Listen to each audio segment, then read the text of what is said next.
Ayo. Nggak setiap hari dong. Nggak setiap hari ya. Padahal itu merupakan kondisi di mana tubuh itu perlu gizi sesuai fase lima sempurna gitu. Jadi itu harus ditaati. Kalau itu nggak ditaati, kurang sedikit itu sel akan memberontak karena nggak adil. Nanti dari atas ini selnya dapat banyak, nanti sampai bawah selnya dapat sedikit. Nah itu yang akhirnya terjadi sel yang rusak sehingga timbul suatu penyakit. Nah 4 sehat 5 sempurna pun setiap orang beda-beda. Ada yang takarannya sedikit, ada takarannya banyak. Makanya disebut dengan gizi seimbang berkebutuhan. Nah, butuhnya seberapa nih tubuh? Beda nih, kayak kita yang lagi duduk-duduk sekarang di sini sama tukang kuli di luar sana. Padahal mungkin usianya sama. Dari usianya pun yang muda, dari bayi, balita, anak-anak, remaja, dewasa, tua itu beda-beda 4 sehat 5 sempurnanya. Terus sama nih mungkin sama-sama kayak saya nih yang dokter, semua profesinya dokter, umurnya sama, tapi beda antara yang satu dokternya sering di rumah sakit, yang satu dokternya sering sosial. Nah itu kalau dilihat dalam hitungan gizi itu harus dihitung per gizinya berapa. Makanya kalau kita udah jatuh sakit di rumah sakit, pada saat gizi itu harus dibenahi, nah itu udah takarannya takaran rumah sakit. Jadi nanti harus sekian gram, harus masaknya bagaimana, terus kadarnya seperti apa. Nah itu harus benar-benar terjaga gitu. Nah jadi pola kita sehari-hari, tanya sama diri kita, kenapa sih saya sering pusing misalnya, atau kenapa sih saya sering ngantukan, atau kenapa saya sering pegel badannya. Nah tanya dalam diri kita sendiri. Sebenarnya dokter itu nggak pintar-pintar amat kalau nggak ada cerita dari pasiennya gitu. Justru dari pasiennya itu yang sebenarnya harus bisa mengkoreksi. Pada saat dokter mendengar cerita pasien aja, itu 80% sudah bisa menegakkan diagnosa. Artinya apa? Pasien itu sudah bisa mendiagnosa dirinya sendiri dengan keadaannya dia gitu. Nah makanya nggak perlu waktu lama pada saat kita sudah tahu, wah saya ternyata tadi malam tidurnya kurang nih, makanya sekarang saya ngantuk, atau tadi malam saya makannya berlebihan, jadi saya sekarang merasa sakit, apalagi yang sudah punya kolesterol, itu asam urat. Nah nanti kadang-kadang bangun tidur bisa bengkak badannya, bisa tambah sakit. Oke, siapa di sini yang sudah punya penyakit? Siapa yang di sini sehat banget? Kebanyakan nggak tahu dok. Sehat atau sakit? Oke, sekarang kita mulai air ya. Siapa yang belum pernah dengar atoms? Siapa yang belum pernah dengar? Yang sama sekali, oh pernah dengar mungkin, tapi nggak tahu atoms itu apa gitu. Iya belum tahu. Belum tahu ya? Denger aja belum tahu. Oh gitu. Ya. Jadi kita mulai dari A. A adalah air. Kalau kita hubungkan dengan kitab suci, kita banyak cerita tentang air. Ya, dari tentang sungai air yang di bumi sampai kita dijanjikan surga yang airnya mengalir. Artinya apa? Dalam tubuh kita itu juga 80% sampai 90% adalah air. Air nih. Jadi kalau kita diperes nih, itu isinya air, ampasnya cuma 20%. Gitu. Bahkan pembuluh darah aja nih, pembuluh darah kalau kita direntangkan dari ujung dunia itu bisa sampai 9 kali putaran bumi. Tuh, saking kalau memang dilintir kecil-kecil gitu.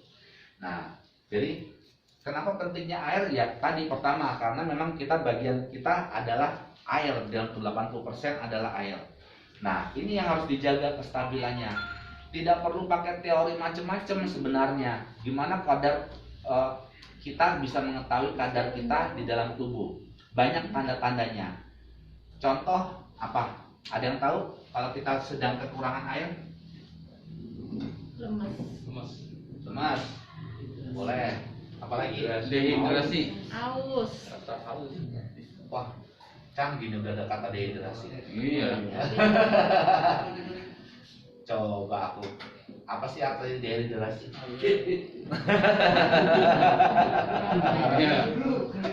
Ini aku taruh di bawah loh. Apalagi? Simple. Haus. Haus boleh. Haus di sini. Kurang tidur. Kurang tidur. Air. Kurang tidur. Air. Kurang tidur nggak spesifik. Olahraga.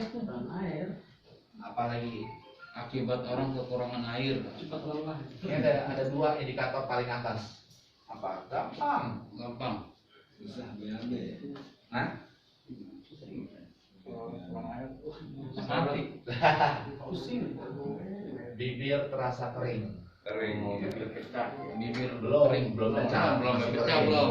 Kan kita kadang suka nih ngerasa bibir kayak kering gitu kan. Nah, itu yang pertama kali kita rasakan.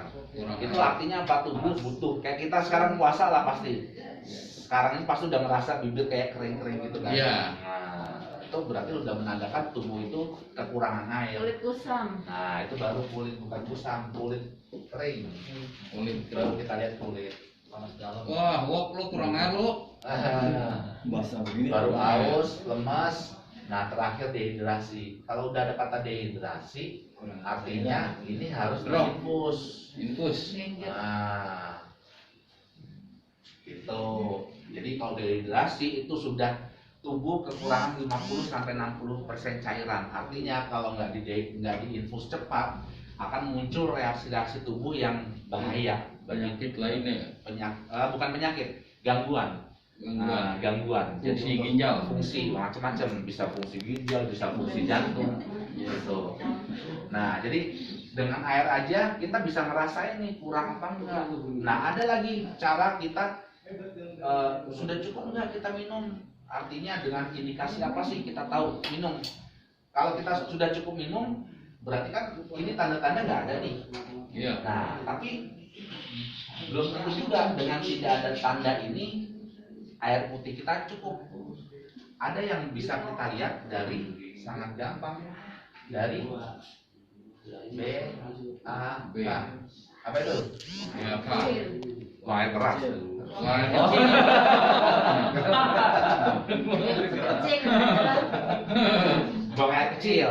air kecil. Nah, buang air kecil ini sangat gampang kita lihat pada saat pagi hari bangun tidur. Tulisan saya bacakan? Bisa. Ini tulisan saya yang paling bagus nih. Iya. Saya kalau dilesan nggak kebaca tulisannya. Dokter aja. Nah, jadi pagi hari bangun tidur biasanya kita pasti yang pertama kebelet pipis. Iya dong. Waktu subuh kan. Pertama. Nah, lihat aja tuh pada saat pagi itu pipisnya tidak boleh berwarna, harus bening. Oh. Kedua, tidak boleh berbau. Oh.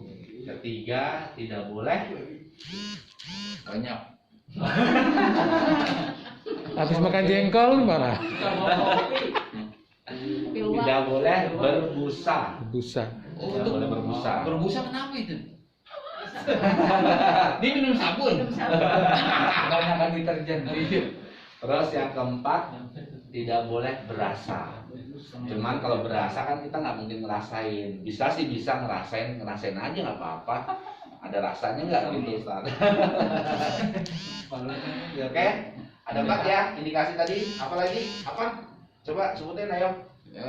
Berwarna, tidak boleh berwarna, tidak boleh bau, Tidak boleh berbusa. tidak boleh berbusa, Satu lagi. boleh dirasa, Tidak berasa.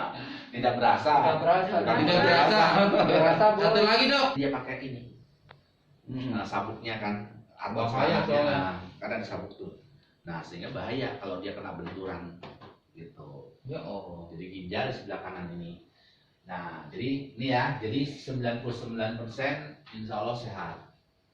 Nah, jadi dengan adanya air ini otomatis setidaknya kita sudah mengurangi masalah sakit yang mengeluarkan biaya besar.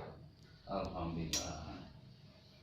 Coba bayangin, kalau kita kurang minum aja, kita hitung-hitungan nih, minum 1 galon aqua Galon ya. isi 19 liter kalau nggak salah. Iya. Ya, Iya. kalau kita terapkan dengan ilmu kesehatan atom lah, 9.000. kita minimal minum air itu dengan takaran berat badan dibagi 20. 4 liter setengah dok. Nah, Iya. sehingga kalau berat badan kita 60, kita minum 3 3 liter. Oh masih banyak itu 1 galon. Nah, masih banyak kan? Pada Padahal isi galon ini harganya 9.000. 9.000. Isi ulang biasa. Oh, isi ulang. Oh iya. Biasa tukang Oke. parkir. Iya kan? 7.000. 7.000. Iya, iya, iya. Kemahalan lu. PH-nya 4 itu. 7.000. Lebih bagusnya dari apa ya? Nah, ini 7.000 ya, hitungannya murah banget kan. Untuk mendapatkan ini ya minimal tiap hari ganti nggak apa-apa lah. Tapi kalau sudah kena infeksi Ya ginjal, Allah, berapa duit itu? infeksi ginjal ini kalau dia bisa selamat minimal dia Darah ini dirawat Heeh. habis jutaan. BPJS pun ditanggung, tapi Nah. nanti ada obat yang harus di 10% Tebus. obat harus ditebus. Terus kalau terjadi gagal ginjal, Ya Allah. dia harus cuci darah. Ya. Cuci darah. Oh, selesai gara-gara air doang, Pak. Ya Cuci Allah. darah minimal 1 kali seminggu. Ya. Gopek dah. Ini ditanggung BPJS. 800. Tapi penyakit yang penyertanya gagal ginjal bisa Ngemper. hipertensi, Ya Allah. bisa jantung. Ya. Nyambang woy. Ya. Coba bayangin, hanya karena kita nggak mau minum, misalnya orangnya nggak doyan minum atau pelit lah beli galon Ya.